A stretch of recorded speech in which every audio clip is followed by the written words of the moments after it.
Hi, good afternoon. I'm delighted to have many of you here on Zoom for our fourth panel on how to join the quantum workforce. My name is Florian Call. I'm the manager of the Yale Quantum Institute, and I'll be the moderator for that session today. So we are delighted to continue this series of professional development panel that are organized jointly with the engineering workforce development of the Center for Quantum Networks in Arizona and YQI. So this is the fourth and penultimate panel in our series, and today we are focusing on how to prepare for startups. So there's many ways to enter the quantum workforce and build quantum technology, and it requires a lot of different backgrounds. We need physicists, we need electrical engineer, we need computer scientists, software engineer, chemists, and so on. And so it can be a bit overwhelming for people to find the right career for them. And so today we want to share this information with you all. So we in this series that has been recorded that you can go back and see on our website, we talked about how to pick your courses for college, how to join grad school, how to become a faculty member, and then today we're doing startups, and in December we'll do industry jobs. So today we'll hear by a slew of young professionals what it's like to work in quantum, how to land a job in a startup, and why not create your own. And before I introduce our panelists, I would like to give the space to Macius, which is the Student Leadership Council Chair of the Center for Quantum Network, and he will say a word about CQN. Hello, everyone. Thank you, Florian, for introduction. Well, I'm really glad to be the CQN representative here today. Essentially, CQN is a research center funded by NSF that surprisingly has the goal to build a quantum network. And you can think that a quantum network is the generalization of the classical internet for quantum computers. And we conduct research in many fields, from the development of quantum hardware and algorithms to the investigating the societal impact of quantum technology.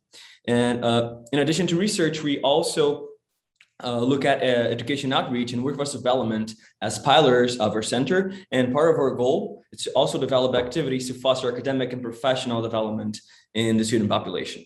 And if you would like to learn more about CQN, feel free to reach out to us.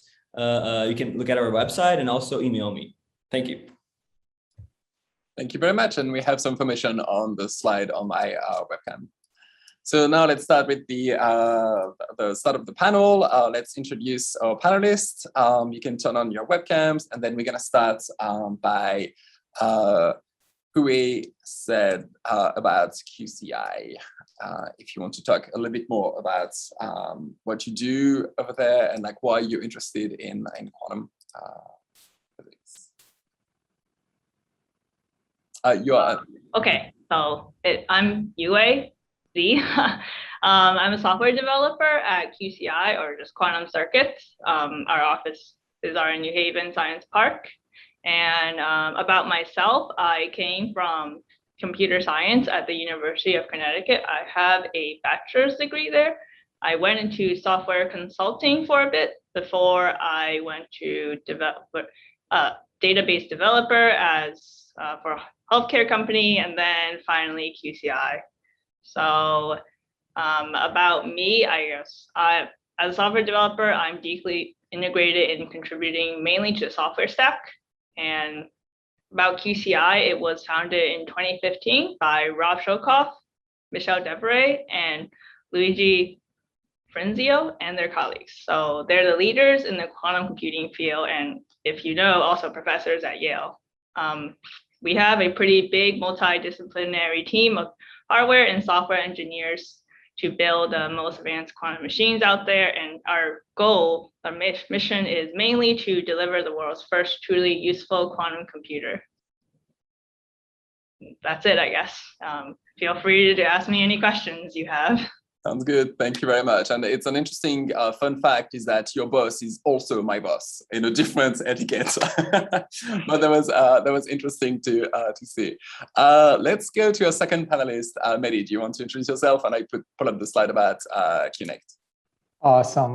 Hi, everyone. I'm MEHDI Namazi. I'm the co-founder and currently the chief science officer at QNect. So QNECT is very similar mission as what Matthews was saying. We are trying to develop the hardware and the software necessary to upgrade the current telecom infrastructure in order to make it much more quantum friendly. So not only for applications like secure quantum encryption and such, but also to eventually connect quantum computers, quantum sensors, and pretty much any device that has quantum nature into this network. So we just want to be the building blocks of what will come much later, but more towards the concept of quantum internet and network design to be plugged for any and to be used for any quantum device. I am from a physics background. I did my PhD at Stony Brook University. I was a postdoc fellow at YQI for, what was it, more or less 18 awesome months or so, if I'm not wrong. About 2 years, yeah. Yeah, and then around 2 years ago, I left and full-time joined QNECT. Currently, we are at Brooklyn Navy Yard, a team of 10 full-time scientists and engineers, mainly focused on developing the hardware that can be used for these applications. Thank you very much. And then let's have Victor introduce himself, and I'll pull up the slide for Psych City. Thank you so much, Florian. So my name is Victor Padilla Taylor, and my pronouns are he, him. I was born in Nicaragua and actually immigrated to Guatemala because there was a civil war in my country of origin. There I was actually someone that loved engineering, so got my bachelor's degree in chemical engineering.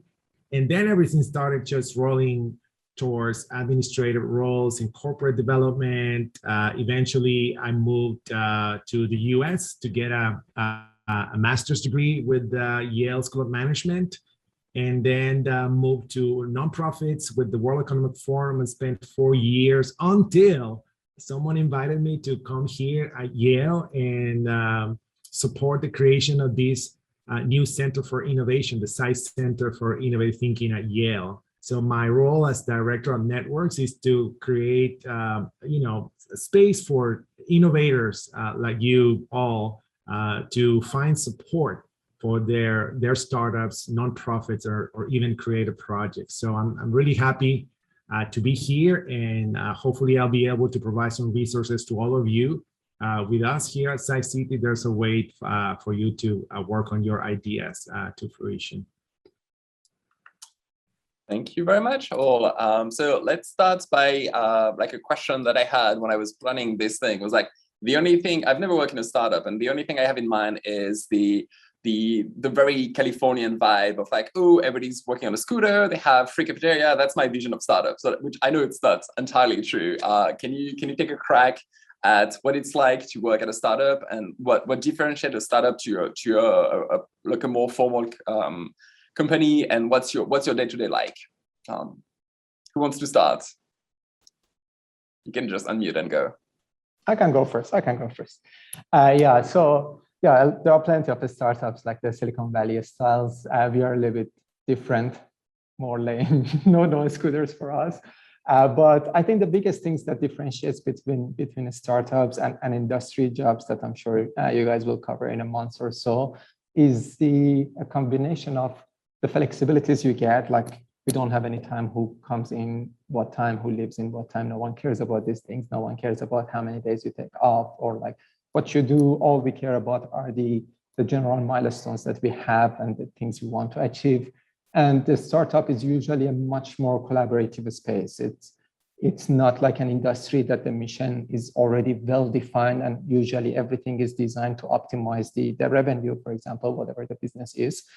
In our case, and in most startups, you're still figuring out what the mission is even going to be. So every player, everyone who joins the company is less of an employee, more of an, by all means and purposes, a teammate, because everyone needs to work together and everyone needs to have several hats to get to the final goal. So it's a little bit less boring when it gets to the job roles that you have. You get to pick, you can switch. There are a lot of projects. Anytime you start a new, or if you have a better idea for how to do the projects, in any case, like developing the quantum stuff, if you have a better idea, people are there to listen. Things are not set in stone.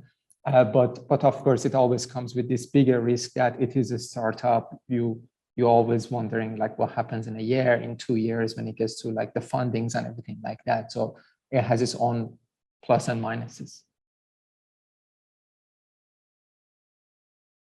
Sure, I guess I'm next. So I think a lot of it was covered already. To add to that, a startup coming from industry or big corporations, there is more structure. So for example, what this means is in a big corporation, when there's a feature, we often go through and have a whole like session where you discuss this with like the managers, the business side, they will approve this feature. And then finally, when it gets to you, it's definitely going to be that it won't change. There's no like, there's always a very clear like map of everything that you need done by the end of this week or this iteration or this sprint. Startups is a little bit more free in the sense that we try to keep like a structure as well for iterations, for example. But due to the fact that we work closely with like the hardware engineers who use our software, we at the same time are also production support for them, because it's not like we have a separate team for it. And when features come in, they sometimes get prioritized in one way, but as we're going through, this might change due to various reasons. It could be because people want one thing sooner. It could be because we just like wanted to switch it because it wasn't as like some feature wasn't as important as this other one. So the structure behind a startup is a little more free. This is good or bad, it depends. You get used to the flow over time, but coming in, you might be a little overwhelmed, like, wait, we were supposed to deliver this for this upcoming iteration, but nah, it's like taken out entirely. Don't think about it until next iteration. Yes, Victor. Yeah, can I add just a warning? Yeah, please. Because I do agree, with our colleagues here.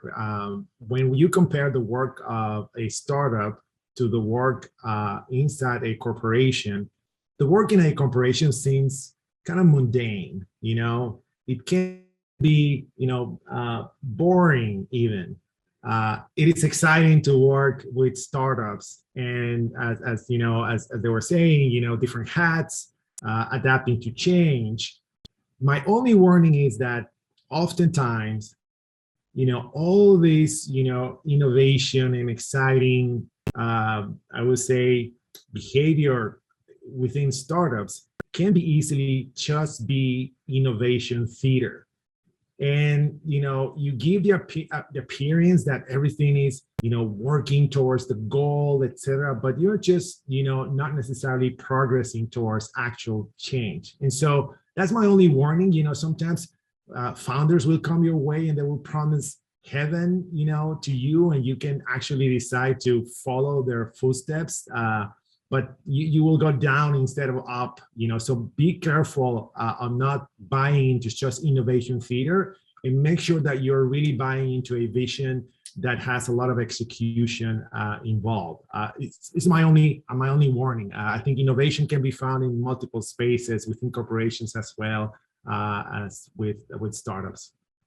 So to jump on that, what are the key signs that somebody who's looking to join, like looking for a job in a startup, should look into? Not like, I feel that you're warning us about not drinking the Kool-Aid of the founder that has all the solution and then being like, oh, we're gonna change the world with our company. What are the key aspects that somebody should look into, like when you're doing your research for the job?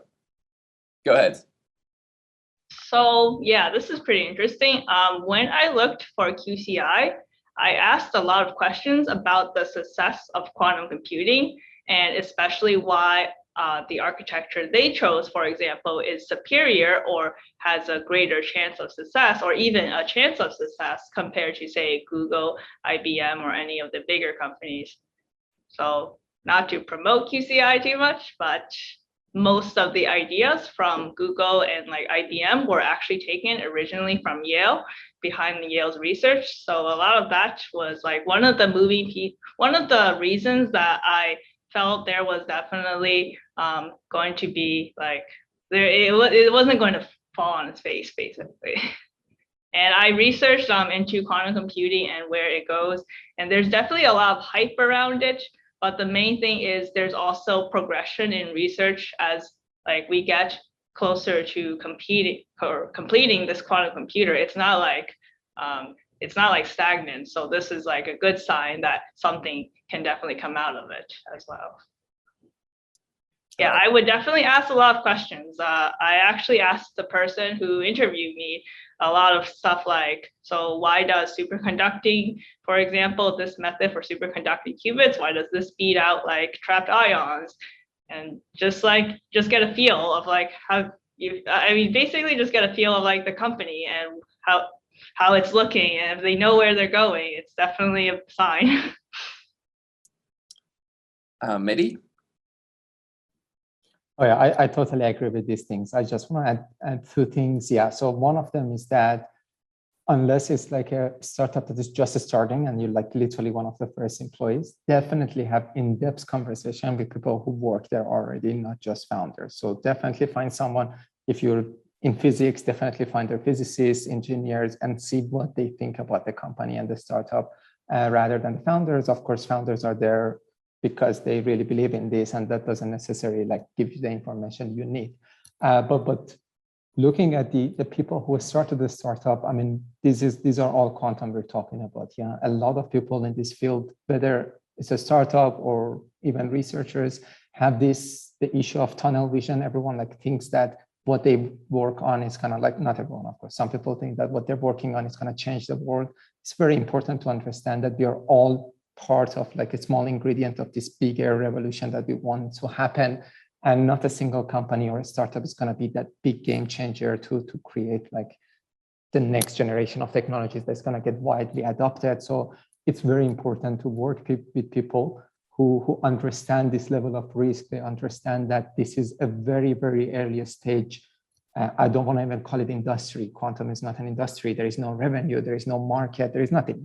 We're more working towards something that could have a lot of potentials, but possibly could not. Someone like, we work with a lot of room temperature vapor technologies at QNX, for example. Who knows, maybe in 5 years, someone come up with something much, much better. And that's the technology that gets adopted, or like entirely like different ways of communicating or computing using quantum properties. So it's very important to work with people who have this understanding that how risky and early stage these things are and how open they should be always to pivot and change. And Matthews, you have your hand raised. Do you want to add something on that question? So yeah, I guess I have a comment. It's really nice to hear about all of this, and I guess it is important to hear a little bit about the innovation and when you hear someone talking, they're really excited about something that they want to kind of like give you the impression that everything's going to be great. But I think that but I also think that you should fear that, but also you need that. I guess startups need that, right? I mean, they need this drive to go beyond, and believe that they will eventually change the world, and maybe not by themselves. Many startups can change the world doing the same thing. I believe there's space for a lot of different companies, but I guess it's, yeah, you should be careful. But I guess you should also feel the hype, at some point.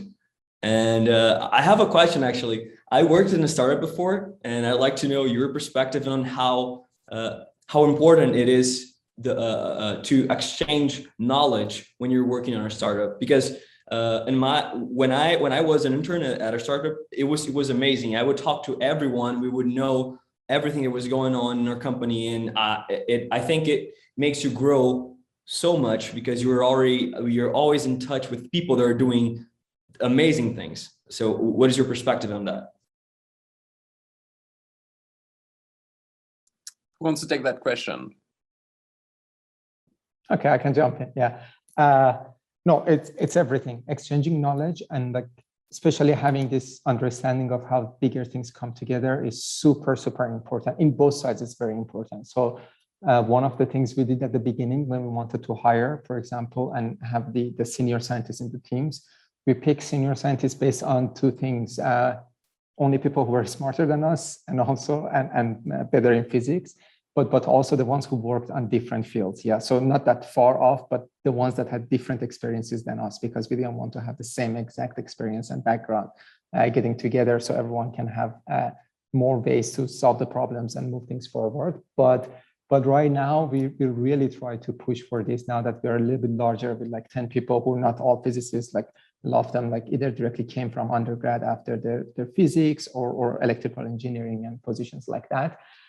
We do a lot of these conversations about like still this style of like journal clubs and like progress report on each of the separate like 6 projects that we have, but for everyone, because first of all, we really want our team to grow, because everyone who works for us, we want them to eventually get better jobs in the future if they leave us or anything that happens with the company. So we want them for this to be a place for them to learn more also.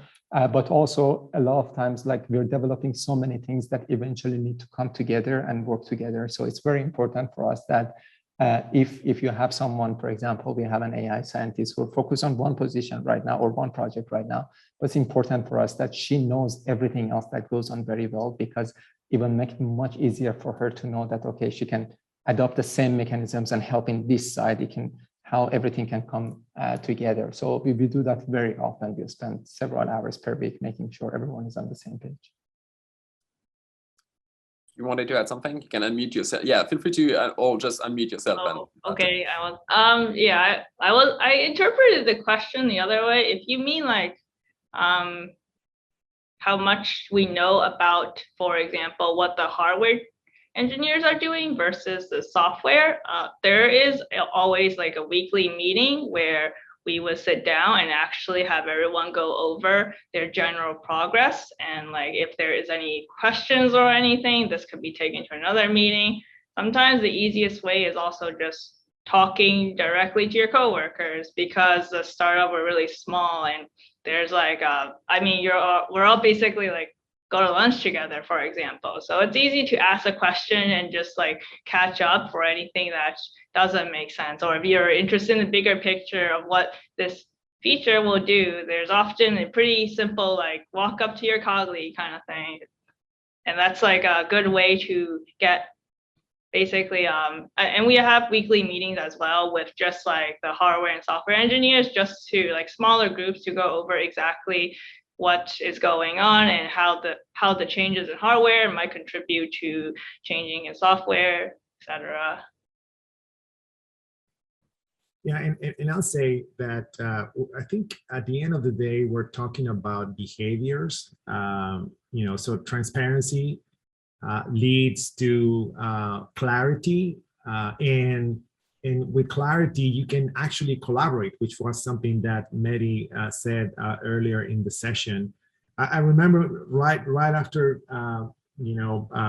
our graduation ceremony at Yale 7 years ago when I was here. I was going through sort of some offers that I had to work, and I actually got an offer from this Silicon Valley company where one former classmate told me that there was no such thing as transparency.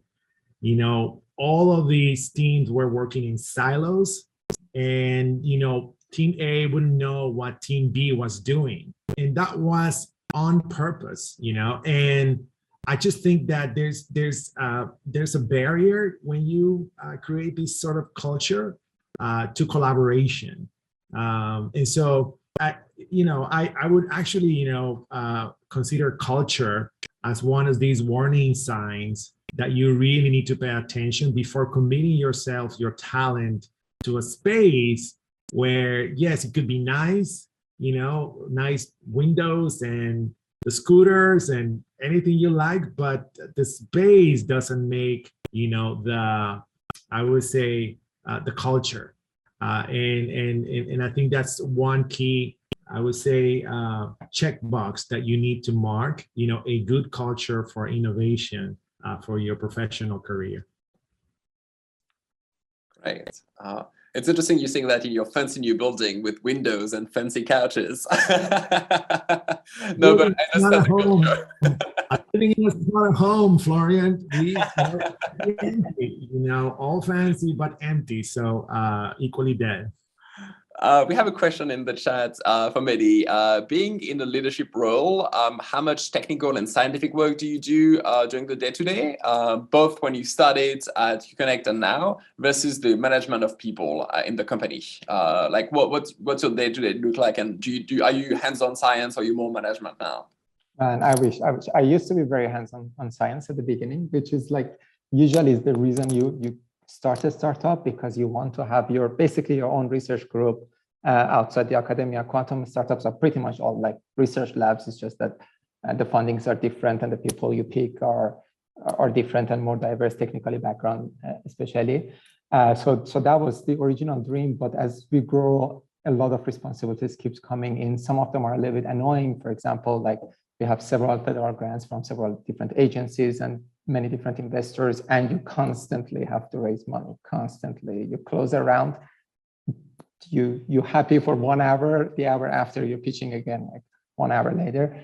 And even though like I did a lot to still stay like hands-on on the experiments, I used to be the CEO for the first year and a half of pulling things up, but then I found someone who was much better than me, and I put her as the CEO currently for the past 2 years to be more focused on the science.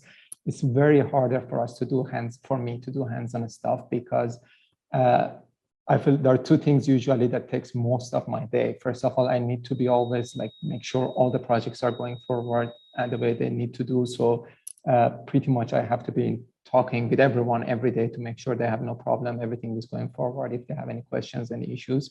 But also the fact that I feel like I'm in this like continuous 2 years learning curve, because every day someone comes up with a better idea, like, hey, let's build a quantum memory this way. Hey, let's use this technology for entanglement sources or products or something like that. And then I have to go learn quite a lot about that thing if I didn't know in much more depth, to see if it makes sense for us to start budget for it. Where do we bring the money? Who do we need to hire and stuff like this? So I haven't done hands-off stuff, honestly, in the past 6 months or so, barely. You still do a lot of science, but very soon you pretty much become this PI whose job is to just make sure everything is moving forward and the bigger picture is happening. All right, great. And speaking of money, there's always this stress when we think about startups that, we don't know if we're going to have the stability of your jobs here. But quantum is currently in a space where there's a ton of money getting poured in by government agencies, by companies, by external investors. Is it something like, can you share a little bit without entering like privileged information in your startups? Can you share about the funding? Like, do you feel stressed for cash? Or is it something that's the stress of not having a job in a year or 2 years, like is something alleviated by the fact that the US government has these quantum hubs that created like a lot of fundings for all the, I know it's hard, you still have to request grants and request funding, but like, what is the landscape in the funding of startup in quantum? I know it's a tough question, nobody wants to answer. All right, go for it, Matt. Sorry, guys, I don't want to like talk too much, but it's something we deal with all the time. Yeah. So I don't think for anyone net startup, especially like whether you're working or founders or anything, no one is really worried about their future jobs, because it's so easy to get hired if you work on a startups. A lot of people, both in the industry and everywhere else, they know like how versatile you get to be if you work in a startup and how many things you learn. So that part is good. And usually our worries are not, especially as founder, my worries are not what happens next month or do we have money for this part or something like that. Those are very easy. The problem is the bigger picture, yeah, because now you're responsible for 10 people, then it turns to 20 people and something like that. And although we have like, it's a startup, you always have a lifetime, yeah. So like if you have budget for 1 year, that's like, you're very fortunate when it gets to the startup world on average, yeah. Like if you're secure for 1 year, but if you want to make sure things happens after that year, now is the time to worry about where does that money comes from. So startup is pretty much a cycle of, hey, do this pre-seed and then seed and series A, B, C, D, and then there's some things in the middle, like you can bridge and stuff like this. There's like infinite number of like names because how often you need to raise money. And it gets much easier over time. Like for us, like every time we had to raise money and bring money, The first batch was the hardest one. Like we had this seed round that was very modest. At the very first time we wanted to raise money, it was 800K. It took me around 8 months to raise the first 100K and like a month and a half for the other 700. Like when you keep bringing money and you have success, everyone wants to be affiliated with success. So it's much easier, even with the federal grants and stuff like this. Yeah, it took us like a year easily with 100K in federal grants, and then the next 18 months with 4 million. Things change very fast when you go under people's radar. So that's always the general picture. Funding is an issue, especially with quantum, because quantum is awesome. All these things are very promising, but the problem is that in order to attract private funding, a lot of people had to do a lot of hyping that is not necessary in long-term sustainable, because you needed to encourage a lot of investors why they should come put money in a technology that may not even have $1 in revenue in the next 10 years or so for you. So the problem is that a lot of companies have this insane amount of evaluations, like with very like unmatched market size right now. And it could go in a path that after a few years, investors become much more strict about where they invest in their money, how much they're putting, and what conditions and what evaluations they're willing to put their money in. Hasn't happened yet. I've been warned about this quantum winter pretty much since I started the startup route, and hasn't been here yet. But it is always a possible reality. It happened with the AI, it happened with a lot of biotech companies, fintech, all of these go through these cycles that people lose hope and they're not willing to put that much money in. Thank you. I have a question for you, Victor, regarding the resources that students can gain. So we have a ton of people in the chat and coming here who are students in college and might consider joining a startup. Is there activities, or is there a project or experience that they can get to sort of have a taste on what it's like to do startup? So we have people from Yale, but also from Arizona. So if you have resources from Sci-City, but also if you know of more general advice for that, that will be very helpful. Yes, thank you for the question, Florian. So yes, before you actually go to the marketplace and see yourself interviewing for startups, you can actually try this world out with Sci-City. There are multiple ways in which students can get engaged with Sci-City. I would highly recommend to take a leadership position with Sci-City. What that means is that everything that we deliver in terms of training, in terms of working with startups, we do it through student employees. And so you could actually check out, at the beginning of each semester, around 40 to 45 opportunities for employment at Sci-City that will give you different flavors of what it looks like to be in these innovation ecosystems. You could be a project specialist delivering a marketing proposal for one of our startups. You could be a portfolio manager, actually managing not one startup, but supporting maybe 3 of them in our accelerators, because that's one of our main programs.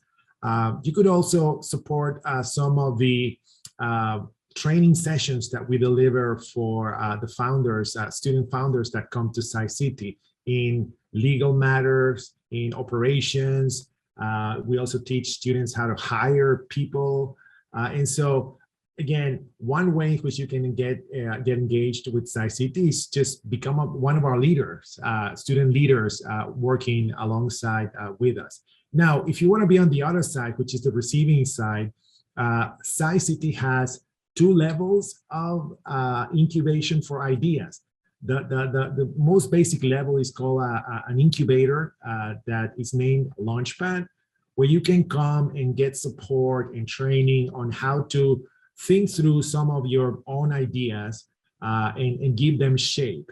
But then we have another level of incubation, which is called Accelerator, where you get funding, you get mentorship, you get also more training, and you can actually, feel what it looks like to be out there talking to investors and doing your own fundraising rounds.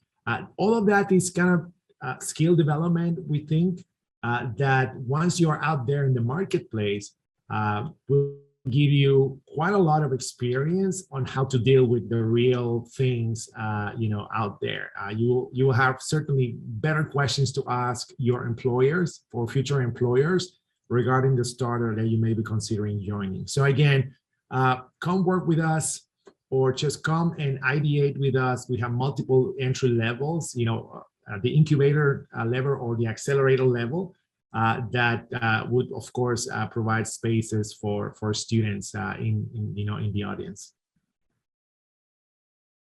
Thank you very much. And this is applicable to all the universities because SciCity is a Yale entity, but I'm pretty sure that every university in the US and pretty much in the world have these kind of innovation hubs that I'm sure you can find leadership position in your thing. We have a question in the chat. How would you compare working on a startup compared to working in a university, like toward a PhD, toward like a research thesis? And I'll add to that question, like, do we need a PhD to enter a startup? And so that's a question for you guys. Like, what's the difference? What was the biggest shocks, and what was the similar differences between these two worlds? Yue, do you want to start this? Sure, I was looking for the hand raise actually. So I actually don't have a PhD. I just have a bachelor's in computer science because I went, well, I can't speak for the physics route because I'm not sure about that, but for software developing, a lot of what you do, a lot of what you apply in like any environment is very similar. The software paradigms, software design, all this like work that you usually get from like computer science in general is very applicable to not only quantum computing, but also other fields in general. So in that case, I don't have a PhD, but here I am. As for working like the startup compared to, I would say startup is really much, I worked at a research lab before. It's pretty similar in the sense that you're really close to your colleagues. You definitely work alongside of them. You know, like what they want you to deliver, and you go through and talk about your progress every week. So I definitely got a very similar feel to working at a research lab compared to working at a startup. And it's good because you like being close to people. You know a lot more about them, and they don't feel like they're just someone who sits across from you. Thank you. MEHDI, do you have a word on that? Sure, yeah. No, it's definitely not just for PhDs. Honestly, my experience is that, I say this very bluntly, if you want to join a quantum startup, if you want to know one of the indicators to know like how much the people in charge know what's going on and planning properly, if you see a startup that is like 30 people plus, not the very early stage ones in terms of employees, if you see more than 5-6 PhDs, that's probably not the best place to work. Yeah, it's pretty much just a big research lab. I know startups and companies that have more than 50 PhDs in physics. I have no idea what you could do with 50. You can have like a whole university, like it's like crazy number of PhDs. So like we started with, of course, with more PhDs because at the very beginning you need more PhDs, but over time you need less and less. So right now we are like half and half, 5 and 5. But we are now planning to expand to closer to 30 people, and like only 2 of them are going to be PhDs from the next 20 that we are hiring. Like you get to a point that engineering, software, all of these matter significantly, and even in the business side, these things matter a lot. So if you keep hiring PhDs, especially from like the same parent lab or where the founders came from, it's never going to change from like a research institute beyond anything. It's always going to be just research. Matthews, since you started, you working in a university and you also work at startups, do you have any input on that question? I think we. Yeah. So my experience that it is similar in some way. I think that startups are like research companies. And then, the feeling that you have of going to the lab every day, it's pretty much similar to the feeling you have to go to the office every day in a startup, I guess I would say. I think that the main difference is that on a startup, you know your goal roughly, and while you're doing research, a lot of things can happen, a lot of things change. But I guess that's also true for startup work. But I think that when you are in a lab, you will often see people changing what they're studying, changing their thesis directions and all that. But I think it's really, really similar, I would say. Thank you. And so we have two questions in the chat that I think we can merge into one, because they want to know what's more valuable in you hire in a startups. And so the question has two components, sort of like, people looking for more hands-on scientists, for example, somebody working with physics techniques on an AMO, or like what kind of transferable skills a PhD or like your hands-on research and science will be valuable for a startup. Like what kind of, if you're hiring people, what kind of people are you looking for? Then I know there's also different stages of startups, and so what will be the ways to do it?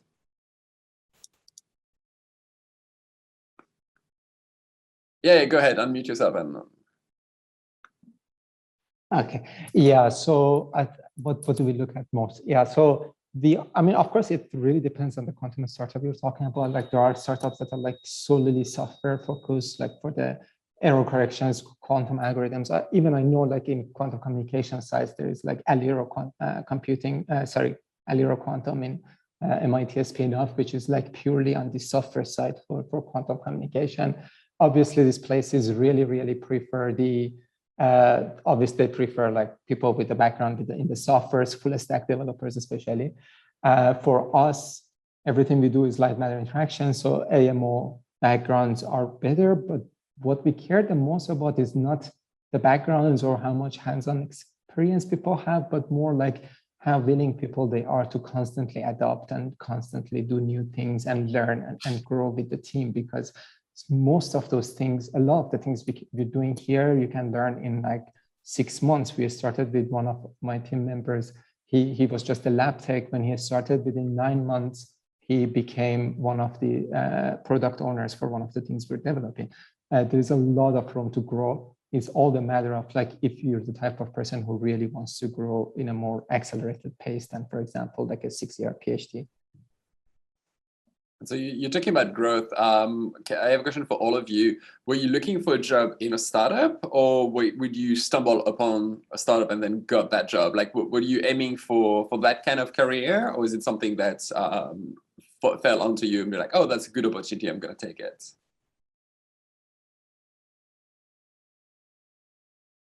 Yeah, go ahead. Just unmute yourself and start talking. Sure. So I did come from 2 industry jobs beforehand. I wasn't looking for, in particular, a startup as much as growth in general. For healthcare, like being a database developer, there's only so much room you can grow, like on a front end if you're just doing back end work, for example. So I just wanted something that would give me more growth towards a software architecture, which is more of what I want to do. Maybe that's definitely different from a lot of people here, but yeah. So I think in terms of how I landed here, it was mostly talking to my recruiter who was out there looking for people. He said some professors at Yale has this company going and they're doing some quantum computing work. They're looking for software developers. If you're interested, I could get you in touch with them. And I just really enjoy, like, I came to QCI for the interview. I liked the people. They were really nice. And we had like good discussions about quantum computing in general, that I wanted to get more involved in this field. And that's how I got here today. MEHDI? Okay, yeah, I was always a big fan of the startups. Yeah, industry wasn't a thing for me. Just happened to be like a lot of my friends who went to Intel and stuff like this. They were really not happy with, especially after PhD, because their jobs became like very boring for them very fast. And academia wasn't also super realistic for me, the academic path of becoming a PI, because like it's a very, very competitive space. And I always work in places where people around me were much, much better than me. So I was like, even if there's openings, these people deserve it more than me, like at Yale or anywhere, yeah. But and also with academics, it's a little bit tricky, especially if you're an experimentalist. There are a lot of universities and positions, but not that many universities that you get this decent chance of being able to get grants and stuff like this. These things are still depending on like your success rate always depends on like which university you're at and stuff like this. Startup was a good route because it will give you a lot of these flexibilities that you immediately get for free as like a PI pretty much. So it was like a loophole to just jump on and suddenly become the PI of your group. Like if any one of you is in New York, you're always welcome to come visit our place. It pretty much looks like a research lab. Yeah, we have plenty of optical tables, so many experiments. We do everything from tabletop experiments all the way to, and also even like theories and simulations, all the way to actually building a product that can be bought and be used like in a more plug and play format. So we have a lot of research and it was a lot into it. And it was like a little bit for me, less stressful, more fun to be able to put a team of all different technical backgrounds together, engineers, physicists, software developers, AI people, and towards something that I was just really very passionate. Thank you. We have a very loaded question in the chat. And so I'm going to read the question now and then talk a little bit about it.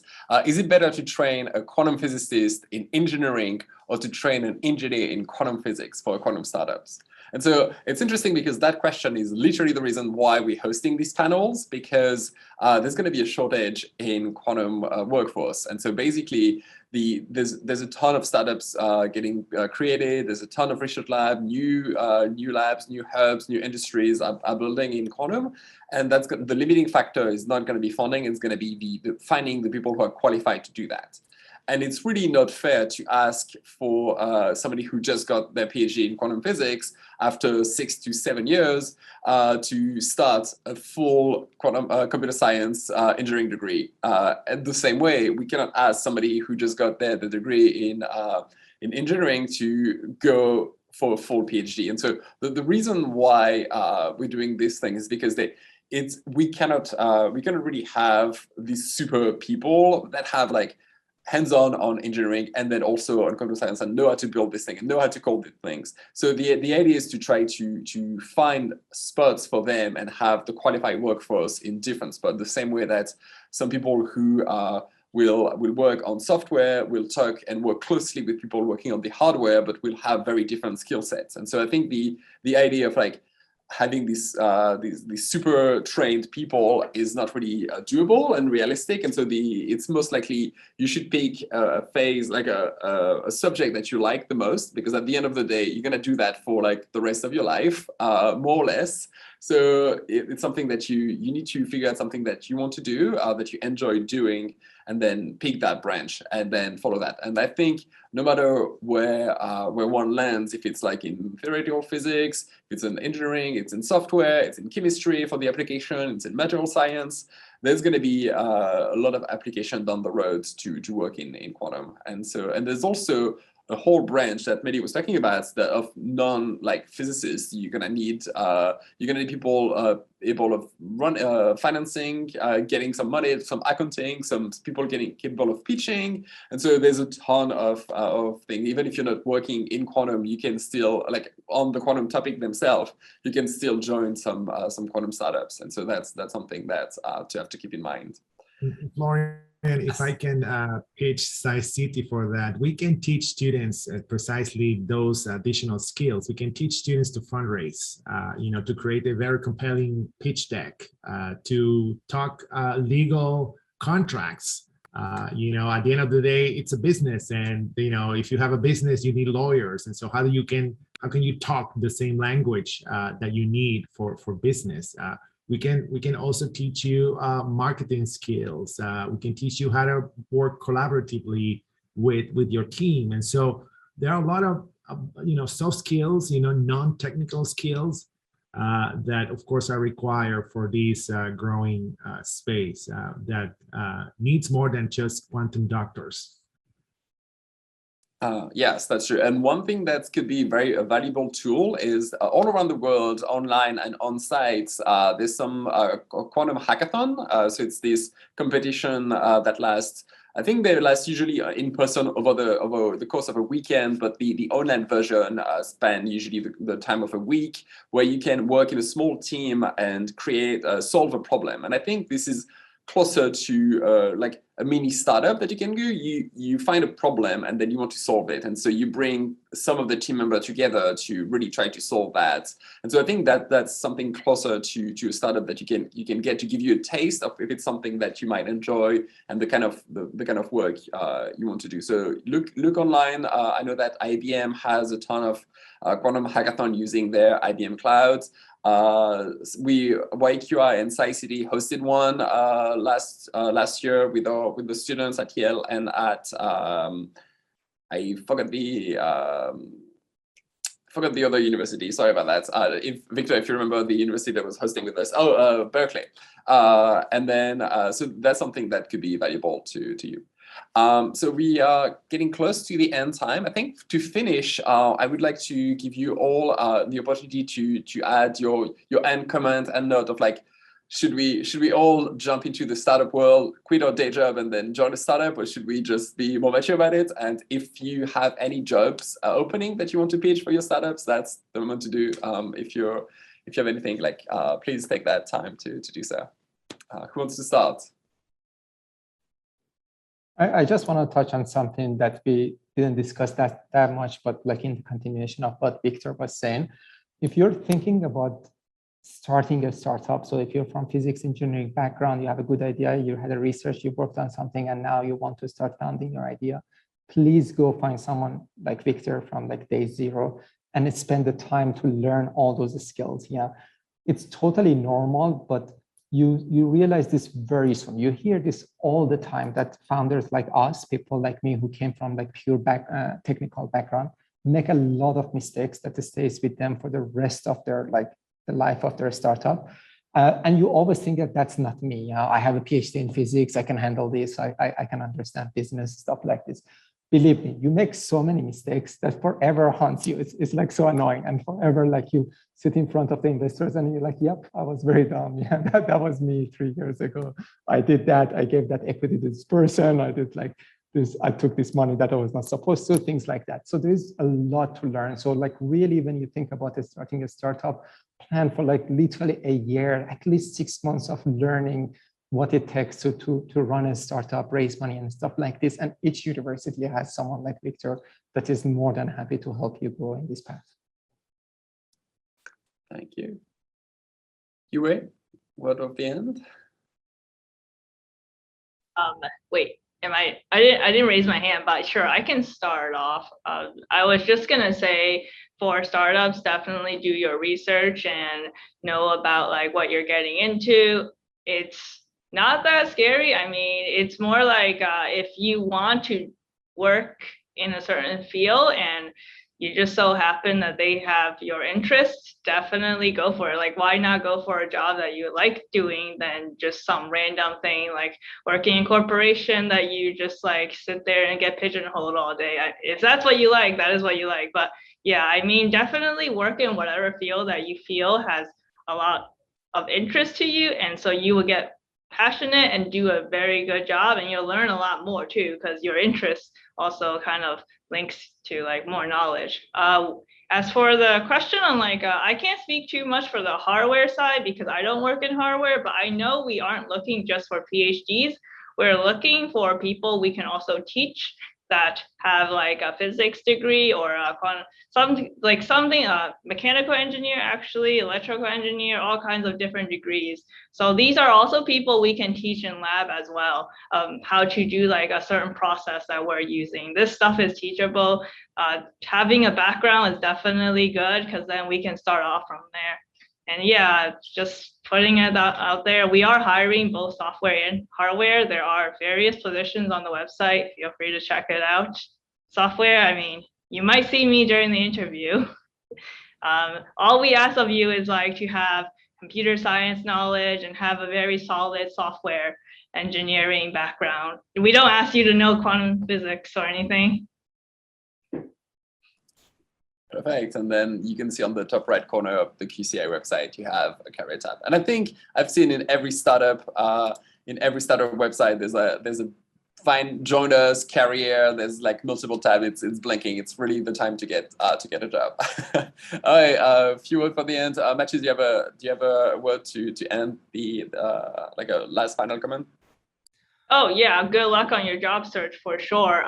Definitely look at what you want to do. Where you start off in your career is not where you end it. So if you feel like you want to get into something, definitely do it while you still have time. And I mean, honestly, you're still young, unless you're not, but most cases, I mean, most of the people I'm talking to, definitely you're still young. There's definitely a chance to change your path and get into it before. Yes, that's it. I don't really have anything too much. Thank you. Victor, do you have a final comment? Yeah, so it's just building on what MEHDI said. Startup world is full of mistakes, and learning to deal with these mistakes, or you can call them failure, it's quite important for entrepreneurs and innovators. At SciCity, we have a safe space for you to try, learn, and try again. I think it's one of the things that we are very proud here at SciCity, because we know that this is a skill that will stick with our students for the rest of their lives. Perfect. I would like to thank you all. Oh, Matthew, do you have a final word? Sorry. Oh yeah, I guess I do have a final word. So one thing that a professor of mine told me this past month is that research is all about failure and how you deal with it. And I think that's really close to how an entrepreneur needs to think about things. You need to be okay with failing, and it's fine. And I guess it's really about not giving up and then pursuing your dreams, I would say. And I know this is for startups, but if you'd like to apply for a PhD or pursue a master's degree, CUCN has a lot of positions, a lot of professors working on a lot of things. You can work with quantum algorithms, quantum hardware, and all that. And feel free, if you are interested, and feel free to check our website again. Perfect. I would like to thank you, all of you, for your time and for your insights on the startup world. It has been a very fascinating conversation. Thank you so much for your time. And I hope everybody in the audience really enjoyed the conversation. Thank you all, and we'll see you on December 10th if you're interested in learning about job in the industry. Thank you all. Have a good night, and good luck for your Squid Game, MEHDI. Thank you, guys. Have a good night.